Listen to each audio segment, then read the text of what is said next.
ஓம் சக்தி தாயே போற்றி. நீ நல்லது நினைத்தால் இந்த தாயின் ஆசீர்வாதத்தில் உனக்கு நல்லது மட்டுமே நடக்கும். என் அன்பு பிள்ளையே, நீ கோடி கோடியாய் கொட்டி கொடுத்தாலும் கிடைக்காத வரமல்லவா இந்த அம்மா என்னுடைய ஆசீர்வாதம். இது என் குழந்தைக்கு இன்று கிடைத்திருக்கின்றது என்றால் நீ புரிந்து கொள்ள வேண்டிய விஷயம் இன்னும் நிறைய இருக்கின்றது. என் தங்கமே, எல்லோரும் உன்னை ஒதுக்கி வைக்கின்றார்கள். எல்லோரும் உன்னை ஏளனமாக பார்க்கின்றார்கள்.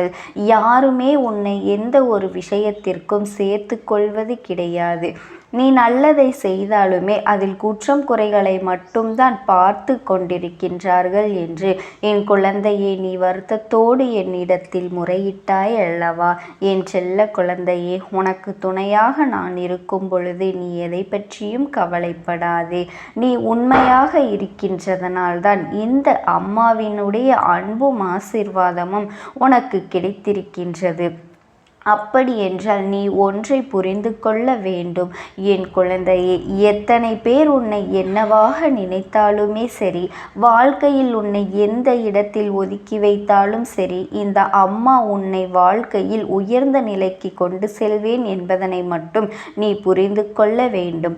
யாரும் இல்லை என்று நீ வருந்தாமல் எந்த ஒரு சூழ்நிலையிலும் உனக்காக இந்த தாயானவள் உன் இல்லத்திலே நின்று கொண்டிருக்கின்றேன் என்பதனை மட்டும் நீ மறந்து விடாதே என் தங்கமே. பணம் மட்டும்தான் உலகம் என்று சில நல்ல மனங்களை காயப்படுத்துகின்றார்கள் அல்லவா? அப்படிப்பட்ட மனமானது இந்த பூமியை தவிர வேறு எங்கும் செல்லுபடியாகாது. இன்று உயிரோடு இருக்கும் வரை மட்டுமே அதை அனுபவிக்க முடியும். ஒருவேளை நாளை அவர்கள் இறந்து விட்டால் அதை கூடவே எடுத்து செல்ல முடியுமா? இதையெல்லாம் அவர்களுக்கு உணர்த்தக்கூடிய காலம் வந்துவிட்டது என் தங்கமே. அன்பாக பழகுவதை எல்லாம் மறந்து அழகாக எப்படி உண்மையாக பழக வேண்டும் என்று இந்த வாழ்க்கை உனக்கு கற்றுக் கொடுத்திருக்கின்றது அல்லவா? இதுவும் உனக்கு கிடைத்த நல்ல அனுபவம்தான் என்பதனை நீ மறந்து விடாதே. கஷ்டத்தை பார்த்து வளர்ந்தவர்களை விட கஷ்டத்தை அனுபவித்து வளர்ந்தவர்களுக்குத்தான் தெரியும் வாழ்க்கையில் ஒவ்வொரு அடியும் எவ்வளவு வலிக்கும் என்று. என் தங்கமே, மனம் விட்டு பேசிவிட்டால் தீராத பிரச்சனைகள் எல்லாம் தீர்ந்துவிடும். ஆனால் இங்கு யார் முதலில் பேசுவது என்ற ஆணவத்திலேதான் பல உறவுகள் பிரிந்து சென்று விட்டது என் குழந்தையே. மனிதர்கள் இது போன்ற விஷயங்களை எல்லாம் புரிந்து கொள்வதற்கான கால நேரம் இன்னும் வரவில்லை போல. அதனால் என்னவோ பல குடும்பத்தில் பல பிரச்சனைகள் பலரது வாழ்க்கையை புரட்டி புரட்டி வதைத்து எடுத்து கொண்டிருக்கின்றது என் தங்கமே. ஒரு மனிதனை மகிழ்ச்சியாக மாற்றக்கூடியது அவனுடைய செல்வமோ பொருளோ கிடையாது. போதும் என்கின்ற எண்ணமும் எது வந்தாலும் ஏற்றுக்கொள்ளக்கூடிய மனப்பக்குவமும் தான் ஒரு மனிதனை மகிழ்ச்சியாக வாழ்க்கையில் இது மட்டும்தான் மாற்றுகின்றது என்பதனை புரிந்து கொண்டாலே இந்த வாழ்க்கை உனக்கு மிக சிறப்பானதாக மாறிவிடும் என் பிள்ளையே.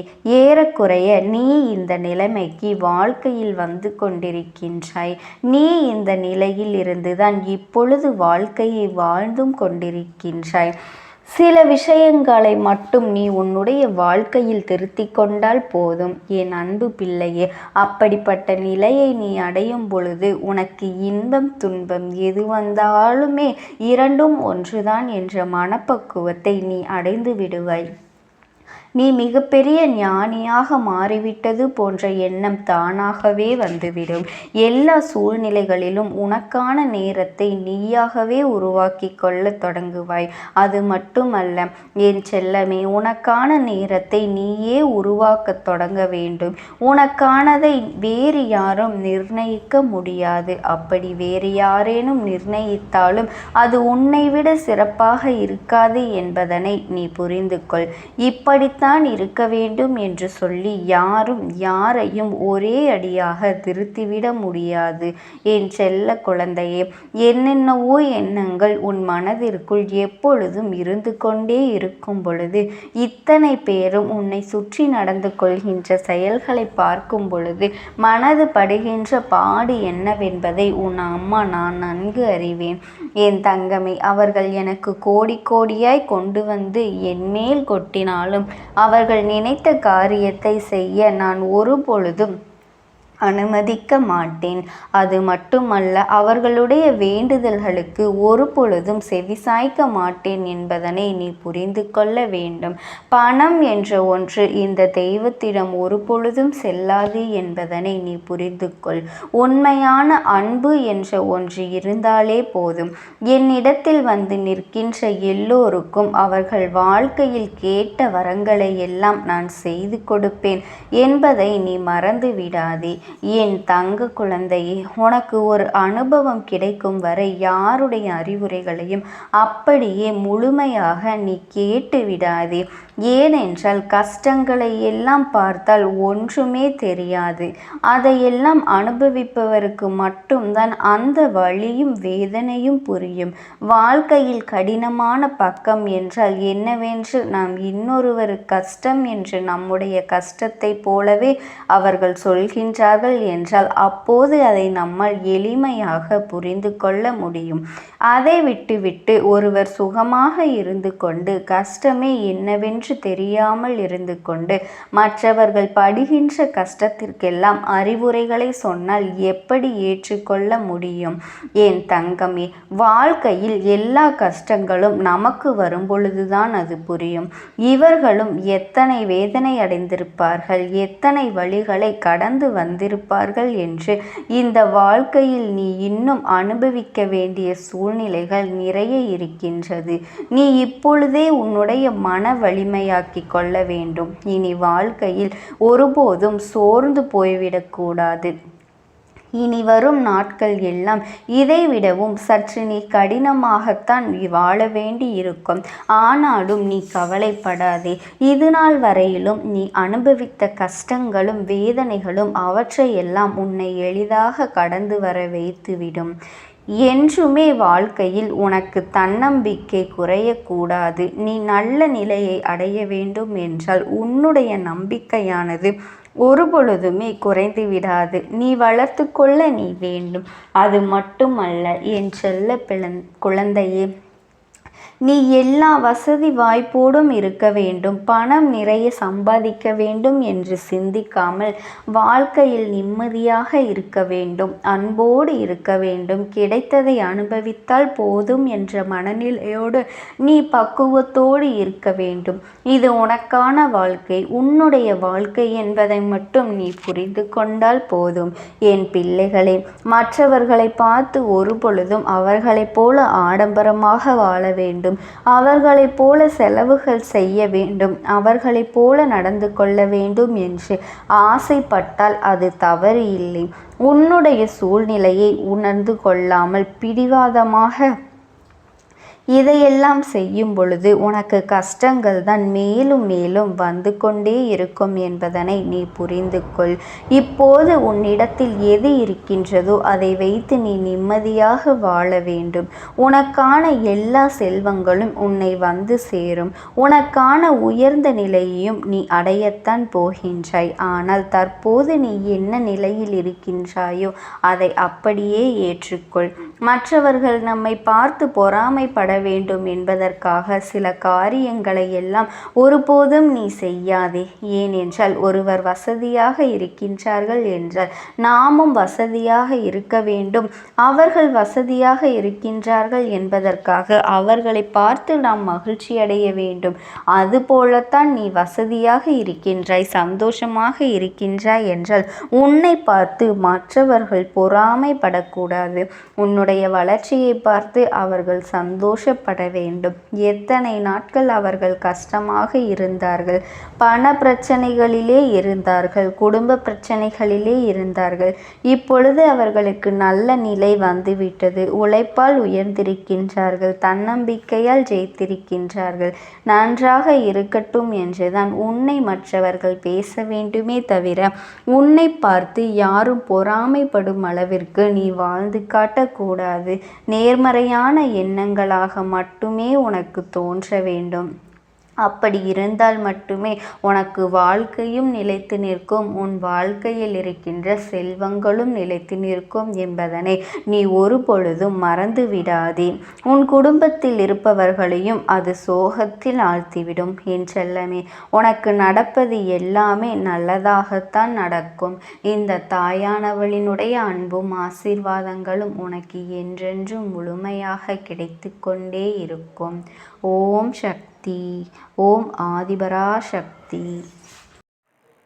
ஓம் சக்தி தாயே போற்றி.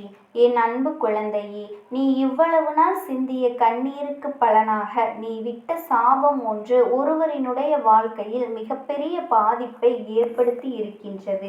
ஏனென்றால் என் அன்பு குழந்தையின் சாபத்தை உன் தாயானவள் இன்று நான் பழிக்கும்படி வைத்திருக்கின்றேன். உன் அம்மா நான் கொடுத்த தண்டனை இதுதான் என்பதை நீ புரிந்து கொள்ள வேண்டும் அல்லவா? இது அனைத்துமே உன் கண்ணீருக்கு நான் அந்த இடத்தில் கொடுத்த பதிலடி ஆகும் என்பதனை நீ புரிந்து கொள்ள வேண்டும். பதிலடி என்பது அவர்கள் வாழ்க்கையில் மிகப்பெரிய தாக்கத்தை ஏற்படுத்தி இருக்கின்றது.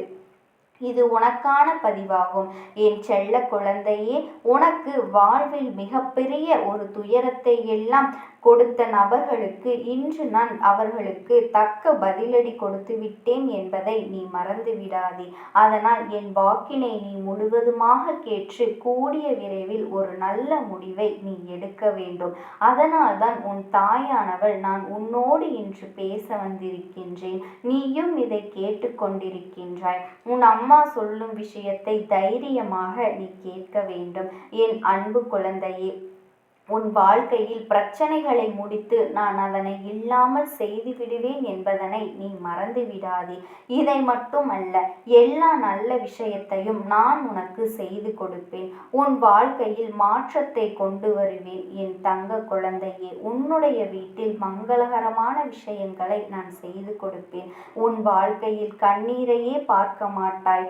என் தங்க குழந்தையே, இது போன்று உனக்காக எல்லா விஷயங்களையும் உன் தாயான நான் செய்து கொடுக்க போகின்றேன். ஆனால் சில நேரங்களில் பொய்யான வார்த்தைகளை பேசி சில உறவுகள் உன்னை நம்ப வைத்து ஏமாற்றி விடுகின்றார்கள். உன்னை நம்ப வைத்து ஒரு நாடகத்தை நடத்தி விடுகின்றார்கள். அதையும் நீ நம்பி விடுகின்றாய். என் அன்பு குழந்தையே, நீ முழுமையாக நம்பி உன் வாழ்க்கையை நீ தொலைத்துவிட்டு இறுதியாக நிற்கதியாக நீ நின்று கொண்டிருக்கின்றாய் அல்லவா? ஆனால் என் அன்பு குழந்தையே, இதையெல்லாம் ஒரு நாள் தெரிய வரும் தருணத்தில் வாழ்வா நரகமா என்ற ஒரு வாழ்க்கையை நீ வாழ்ந்து கொண்டிருக்கின்றாய். அன்று அந்த நபருக்கு நீ சாபம் விட்டது ஞாபகம் இருக்கின்றது அல்லவா? என்னை இப்படி பொய் சொல்லி ஏமாற்றினாயே, உண்மையாக இருந்த எனக்கு இப்படி துரோகம் செய்தாயே, அனைத்திற்கும் காலமும் என் அப்பன் என் தாயானவளும் பதில் கொடுப்பாய் என்று அன்று நீ சொன்னாயல்லவா?